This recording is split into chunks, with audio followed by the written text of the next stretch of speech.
আমি গজ কাপড় কোত্থেকে কিনি? My inbox is flooded with this kind of questions যে আমি কোন জায়গা থেকে গজ কাপড় বা ম্যাটেরিয়ালস কিনি। নতুন একটা ড্রেস মেক করার জন্য ফ্যাব্রিক কিনতে গিয়েছিলাম।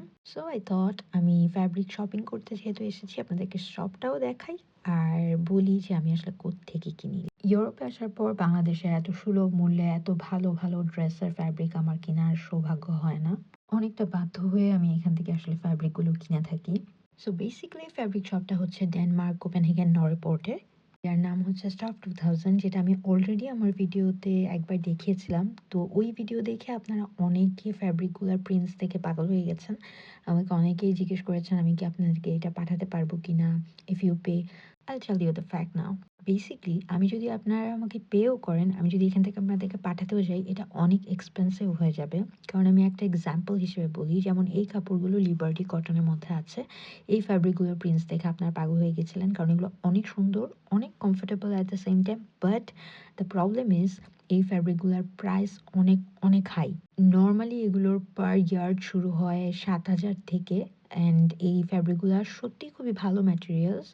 বাট এগুলো যদি আপনাদেরকে আমি পাঠাতে যাই, আপনাদের এত বেশি কস্টিং পড়বে যে আপনারা ওগুলো সেল করতে পারবেন না এত দাম দিয়ে। নিজেদের জন্য হলেও আমার মনে হয় অনেক বেশি এক্সপেন্সিভ হয়ে যাবে।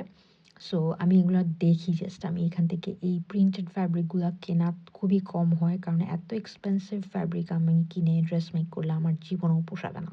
আমরা ভাই বাঙালি, আমরা গজ কাপড় এত দাম দিয়ে কিনে অভ্যস্ত না। সো একটা কাপড়ের পার মিটারই যদি হয় ৬ থেকে ৭,০০০, ৮,০০০ টাকা, তাহলে ১ মিটার দিয়ে জীবনেও একটা ড্রেস মেক করা পসিবল না। You need to take at least 2 metre of the fabric. So ২ metre নিতে গেলে দেখা যাবে যে ১৪,০০০, ২০,০০০ এরকম পড়ে যাবে। এই যে যেমন এই কাপড়গুলোতে সেল আছে, বাট সেল দিয়েও এগুলো ৩-৪,০০০ টাকার মতো প্রাইস, যেটা আসলে ওয়ার্থ ইট না আমার মনে হয়। বাংলাদেশে আমরা এর থেকে ভালো কালেকশন, এর থেকে ভালো দামে পাই, কম দামে পাই। সো এইজন্য এখান থেকে কিনা আসলে কখনোই পোষাবে না। আমি এগুলো দেখি, আমার ভালো লাগে। ড্রেস বানানোর জন্য প্রাইসটা একটু বেশি হয়ে যায়। এখনো পর্যন্ত আমার সাহস হয়নি এত দাম দিয়ে কিনার। সো এইটা হচ্ছে একটা পাটের বস্তা, যেটা আমাদের দেশে চালের বস্তা হিসেবে পাওয়া যায়। সো এই কাপড়টা টুকরা একটা সেল করছিল সেল দিয়ে। আর এটার প্রাইস ছিল ১৩৫০ টাকা। এই টুকরাটা, ক্যান ইউ ইমাজিন? যে দেশে বস্তার দাম এত, ওই দেশে ফ্যাব্রিকের দাম তো বেশি হবেই। আমি এখান থেকে most of the time satin কাপড়গুলাই কিনি। স্যাটিনগুলো এখানে ভালো পাওয়া যায়। মোটামুটি কম দামে পাওয়া যায় স্যাটিনটা।